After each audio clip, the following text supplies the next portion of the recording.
Oscar Bevis for the Stomping Ground, powered by Wow Hydrate and available on DAZN. Mr. Main Event. How are you, mate? I'm good, mate. More importantly, it has been way too long. How are you? I'm very good, very chilled, very relaxed, and a little bit hungry. So my little sister's just run off to get me a few snacks, but we're good, mate, we're good. I heard about this. I said, where's Johnny? Just have a little chat before he works out in the ring for the Romford crowd today. And your mum went, he's desperate for some Jaffa cakes. Yeah. So Hetty's gone to get him some. I just wanted some like a Rice Krispie bar or some Jaffa cakes. You know, like I Is that a certain fight week craving? That it's just a craving. Like I'm going to do a little bit in there, nothing really. I'm just going to move around a little bit. But you know, like you got a time.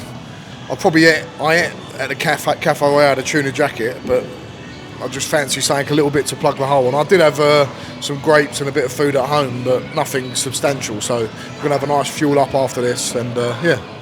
Food is life, as you know. Nothing substantial, so you need a few Jaffa cakes just to sort yourself out. That's it.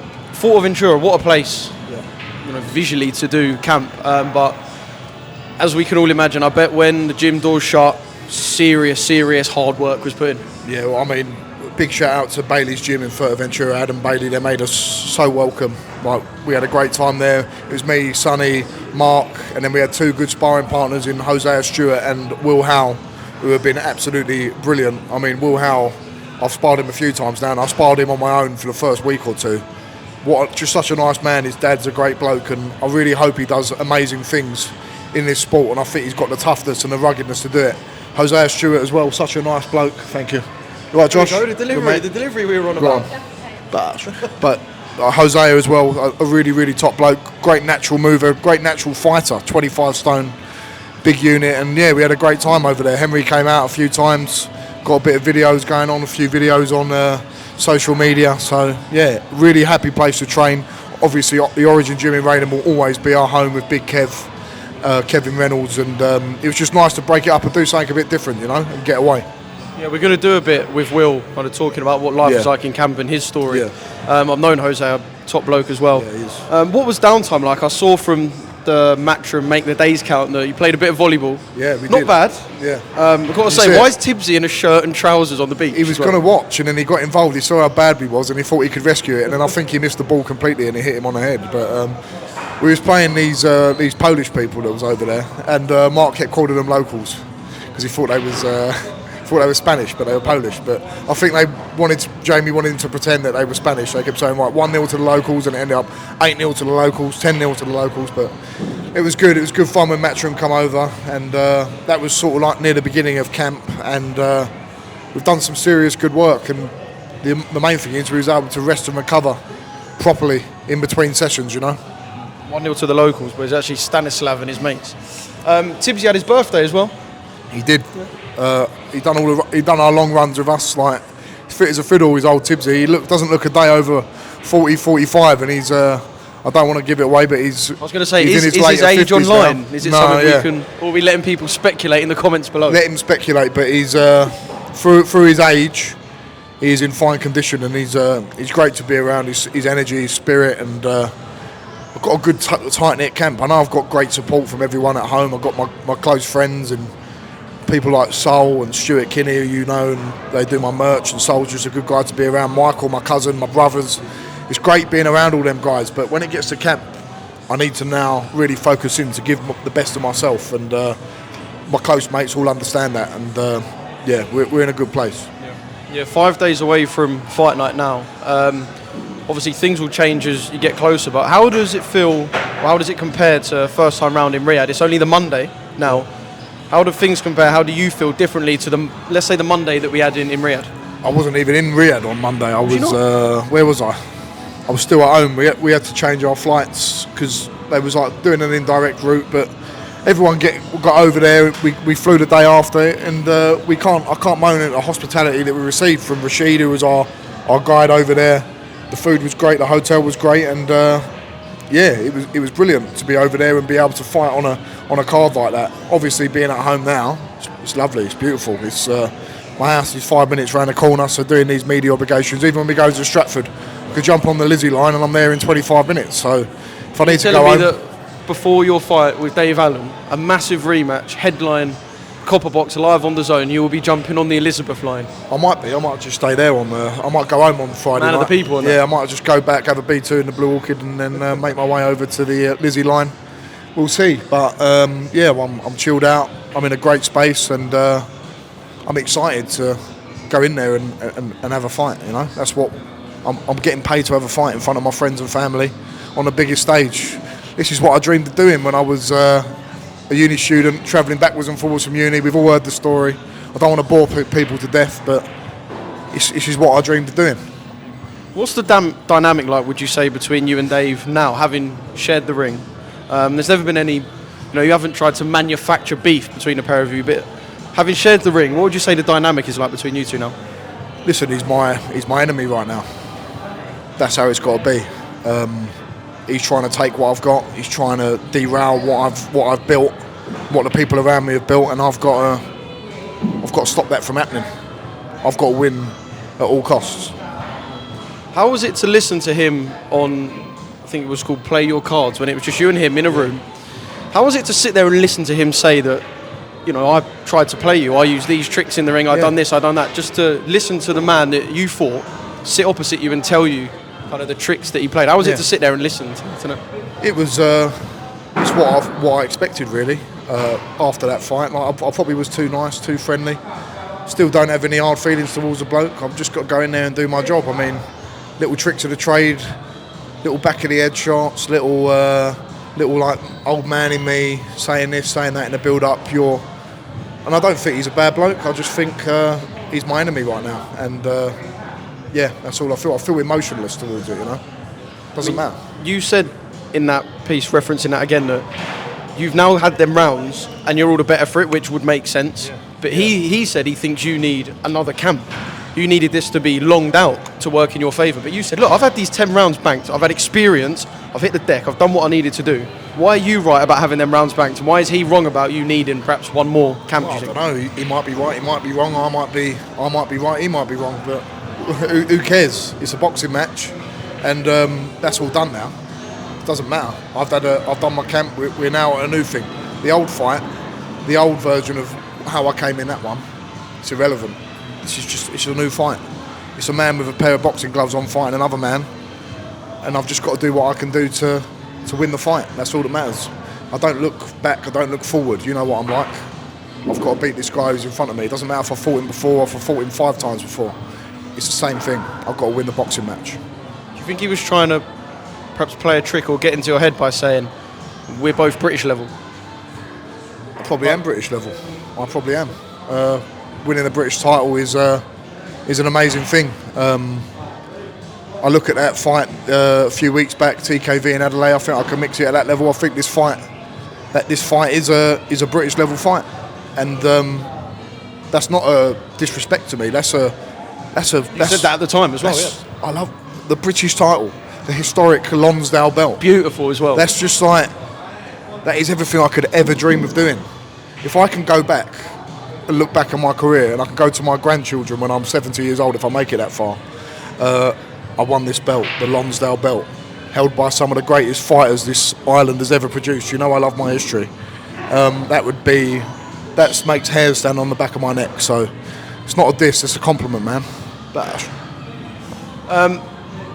Do you think there'll be a little spark now between the pair of you? And I'll perhaps compare it to, I'll say, the build up to the Alan Babbage fight, right? Because there wasn't any hatred between you and Alan Babbage, but you did at some points have to set him straight. I remember in the press conference he was saying things and you had to kind of just, don't want to use the put him in his place words, but there was no real beef, but you had to set him straight. Do you think we could get that little spark? I don't know. I could go into that press conference and I don't know what I'm going to do until I get there, right, in the fight.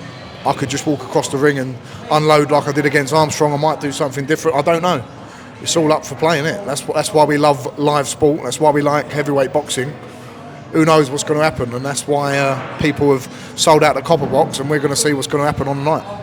How much did you enjoy that fight in Riyadh? Because I know you lot are a different breed. Like, it sounds ridiculous watching it going, yeah, he actually enjoyed that. Well, but I know as a fighting man, you would have, although painful at times, you would have enjoyed that. There's a man on my home screen called Duncan from the last of the Mohicans, British officer, and he's got that old-fashioned, me and Sonny talk about it a lot, the British stiff upper lip, and like, he was willing, when the French were about to take the fort that he was defending and the British officer above him wanted to surrender, he said, what's going on? Let's dig our graves behind these ramparts and let's go to the hill, let's lay down our lives. This is what you dream of as a young man who's in a sport like boxing, to be able to go out there, go out on your shield. I was begging to be knocked out in that fight. I couldn't stand up, mate. I couldn't stand up. In the second round, that earshot started loading up, and then Dave shouted break. Stupidly, I had to step back, and I get caught with a shot I can't see, and I'm just swaying all over the place. I was begging. I had a big sign on my forehead saying, knock me out right now. And it didn't happen, because them moments are what you dream of when you're a boy, and what me and Sonny spoke about, what me and Mark spoke about. I remember being in the Mike Tyson gym on the Thursday before the fight, and I said, Mark, you know I will go to war for you. I will lay it all on the line. And what else can you ask for as a man? Winning, losing, drawing, doesn't matter. If you can lay it all on the line, that's what being a good British gentleman is all about. Is that screenshot of Duncan, is that from a film? Yeah. It's for the last of the Mohicans. Right. People know. It's got the greatest ending and the greatest score. Duncan played before, do you know, to dig our graves behind the ramparts. Going. There he is, Big John. But yeah, digging our graves behind the ramparts, that's one of his lines. And it's the greatest story of redemption you'll ever see. It's actually a love story, but it's historically based in the frontiers region of North America, when the British were starting to settle, the French were there, and there's frontiers, people starting a new life over there. And he's a bit of an idiot at the beginning, you know, like he loves himself, he's an arrogant upper class Englishman, but he proves himself in the end, and it's a great story, mate. I don't want to give it away because people need to watch this film, and the music is so rousing. You've got to enjoy it, you know. You've got to go and watch it. Last of the Mohicans. Daniel Day-Lewis is in it as well. Last of the Mohicans. I actually will be watching that tonight, need to watch and it, I'll let you know on Let Wednesday. me know what you think. Let me know what you think. Apart from the fact where you said he loves himself, can you see similarities to the story then? You mentioned redemption, and I know you don't feel like you've got anything to bring in terms of redemption, but there will be people out there that feel like this might be redemption for you. You say a love story. There might be some love on the cards once you and Dave finally settle this second fight. Am I seeing some similarities between? I think it's more. I think the story of redemption and the story of knowing that all men are fallible. The Bible talks about all men being corrupted, and no one is truly completely good or completely bad. There's good and evil in everyone, and it's not so much about boxing. It's just about being a man and being a human being, and knowing that there's good and bad things in life. But if you can make everything right at the end, or you can go to the grave knowing that you tried your best and you might have done things wrong, but you tried to fix it in the end or do the right things. That's more what it's about for me, living good life as a good man. It's more than just boxing. Boxing is my life, and the idea of my life is to try and be as good as a bloke as I can. And that's how I've been brought up. That's how the people around me have been brought up, all my friends and family. You try and be a good person. And that don't mean you've got to be a macho man and punch people in the face. That comes down to how you conduct yourself in every avenue of life. Will May the 18th be a weight off your shoulders? May the 18th is my little sister's birthday, Hetty. So I'll be out somewhere enjoying it with her. William's in a Rangers top, which Jamie Ward was fuming about. Yeah, he's gonna start causing a bit of a. His girlfriend, William's girlfriend, supports Celtic, so yeah. So he does this purposely just to piss her off? Yeah, I think so. And my mate, who I knew, who does the Invades, the racecourse events, that my dad's done some stuff with, big up Don Matcham. He was wearing a Celtic shirt when we was in Sydney together, and I said, "Oh, just support Celtic then?" He said, "No, I just like it. People start having a go at me, and it's controversial. I love controversy, Johnny." So, yeah, it's an interesting dynamic. I'm sure Jamie Ward will want to punch William in the face today. Maybe on the undercard? Maybe on the undercard, who knows? But Celtic, Rangers, I think football is football. We all got to unite. We're all one, whether you believe in Britain or not. I don't want to sound like David Brent, but we're all the same people. We all have a Chinese on a Saturday night, and that should unite us more than what divides us. I don't want to sound like David Brent, but was the key to that statement. You know what I'm talking about, yeah? Big time. This has, I don't want to say morphed into a big fight, because it was a big fight in Riyadh, but it was also on the undercard of a certain Oleksandr Usyk versus Tyson Fury. But this has actually morphed into, and you look at the boxing calendar in the UK, this is actually a massive fight. Like a big fight. It's a big fight. It's a heavyweight fight. There's heavyweight boxing as a sort of, I've seen Lennox Lewis talk about this, heavyweight boxing is, it's a bit different to the rest of boxing. People love the excitement. It captures a different audience. And I think that's true of my fans. Like a lot of my fans from uni, from round here. They love football. They love. A few of them love rugby at Exeter Uni, but heavyweight boxing encapsulates a lot more people. And I think to an extent, regardless of it being heavyweight or not, the Eubank Ben fight, the buzz of that has got people in Britain excited about boxing again. And that was an unbelievable fight. It was a privilege watching that, to see them two men go at it. And boxing's in a great place, and I'm proud to be a very small part of it at the minute in Great Britain. Just talking about Eubank Ben, and despite the fact you've got an athlete for a father, there isn't too many similarities in that. Yeah. But just in terms of storyline, that is what people live for. So Eubank turning up, Eubank Senior turning up on the night, storyline, bloodline, they're being cross paths with Frank Smith being involved with the Eubank family. People live for a storyline, and it's you and Dave now that this second fight has a storyline, whereas the first fight was two likeable blokes going at it. Now we've got that. This is what boxing and sport in general is about. It's about, listen, being a high level athlete and being a world class sportsman. They come few and far between, but they're the pinnacle of the sports, the Usyks, the Messis, the Ronaldos. But people also buy into storylines, as you said, and people buy into realness, and they buy into authenticity, and people want to see a show. And one thing you're guaranteed when you tune into a heavyweight fight, especially my heavyweight fights, you're going to have a raucous crowd, you're going to have two heavyweights going at it, and there's not much more people want. It goes back to gladiatorial days.